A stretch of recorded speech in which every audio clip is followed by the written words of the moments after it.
My name is Crystal Clark, and my business is Nail Yeah. I like a play on words, and Nail Yeah is kind of like cussing a little bit. So, Nail Yeah sounds like hell yeah, which is a good thing. I just woke up with that at like 4 o'clock in the morning. I didn't really brainstorm too much with it. I just the way I come up with things is I get the idea and then I just allow myself to simmer on it for a while. I have been a nail tech off and on for the past 25 years. And I started when I was working at a spa in Cary. I decided to go ahead and open up my space, and I worked both places for about 5 years, and finally took the leap of faith after right before year 6 started. And I've been there ever since then. I've been places and people, they'll see the logo and they'll be like, Nail Yeah, and I'm like, okay, y'all get it. That kind of is very polarizing. So I know when people say nail yay, they don't get it. They ain't gonna be the customer, the client. To love yourself unconditionally is to have flaws and just process the flaws. Allow yourself time to process your flaws and accept them the most you can, really. So all my creative endeavors, I've just realized that it's gonna take me a little bit longer to get to the finish line. But if I just do a little bit every day, I can get it done. And it looks like magic from the outside, but it's really me up at 11 o'clock at night working on something, dropping my daughter off at school and putting in 30, 45 minutes before I start taking appointments. I don't get things done. I have clothes sitting on the bed right now that need to be folded, but eventually it'll get done. 11 years in, one thing I learned is that there's certain things that I have to do, and I'm not able to invest a lot of time in things that I want to invest in. So it's just accepting that everything takes time and being graceful when you fail, because you're gonna fail. Just accepting that it's gonna happen and try to pick yourself up and keep it moving instead of just staying in one place or quitting. Just allow yourself to just keep going. Try to put all your worries aside and pray. Definitely developing a spiritual relationship with God, and just knowing that things will happen, but it's just got to be the right time. People are lucky if they do have overnight success, but then I don't want to say anything bad, but notice that doesn't normally stick. It's the people who've been doing it for years and years and years and years that are the people that we call legendary, or the names that we recognize the most. Top 5 things. I think now at this age, one thing that makes me happy is family time, time spent with loved ones. Also, food makes Crystal happy. Food makes Crystal very happy. Exercise. I love to go to the gym, get a good pump in. Being able to be creative is something else that makes me really happy. Being able to just get into my zone, have some alone time, and create. Because again, I don't have a lot of time to do that. So when I can get into it, I try to take full advantage. And one thing I haven't been doing, but I would love to do again this summer, is gardening, because it requires a level of quiet and stillness, and I love that. I'm an amateur herbalist, and so I love herbs. I love growing herbs. I would like to do tomatoes. I would like to play around with sweet potatoes and leafy veggies. Things that are perennial, that'll just keep coming back without very much effort, but have flowers and have multiple parts that you could use for different things. What problems am I solving in my community?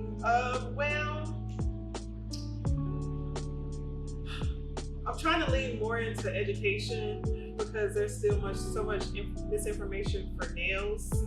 And also with my press online, my intention And I will be giving back 10% of every sale from every box to a local nonprofit.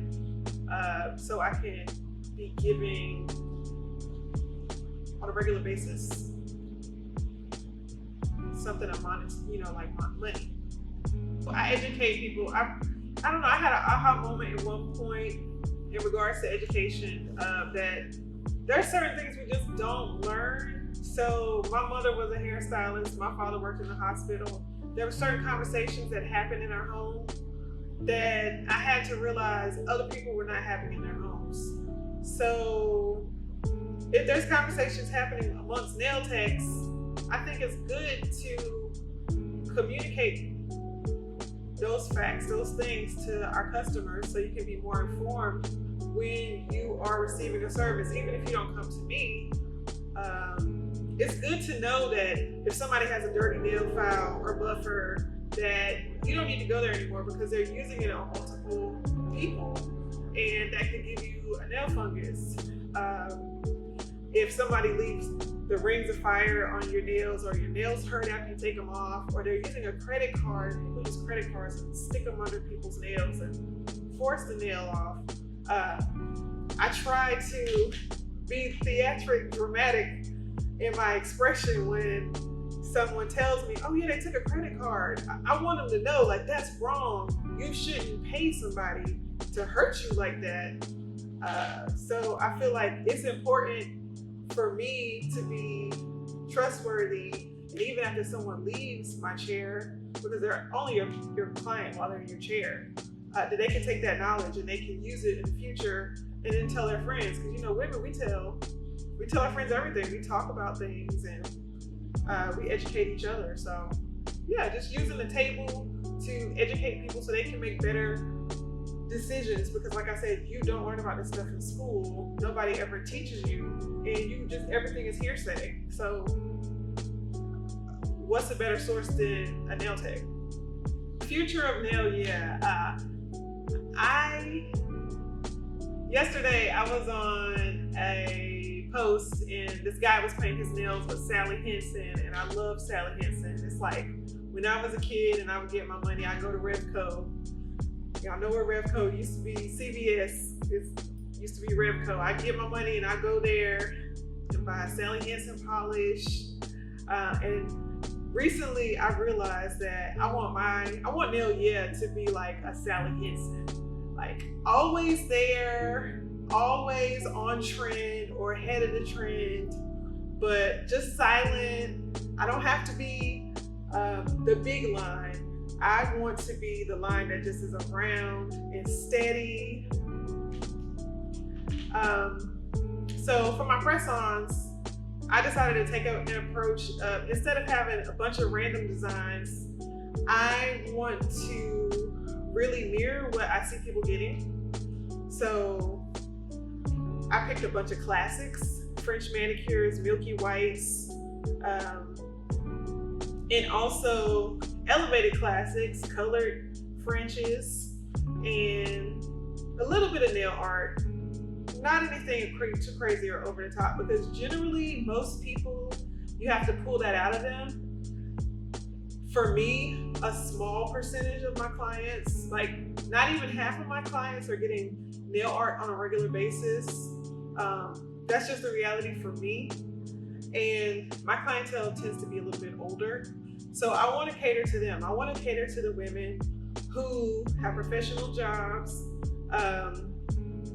may not be able to wear nails, like nurses or stay-at-home moms, or just moms in general who just don't have time for themselves, and they want like a nice, crisp, put together look.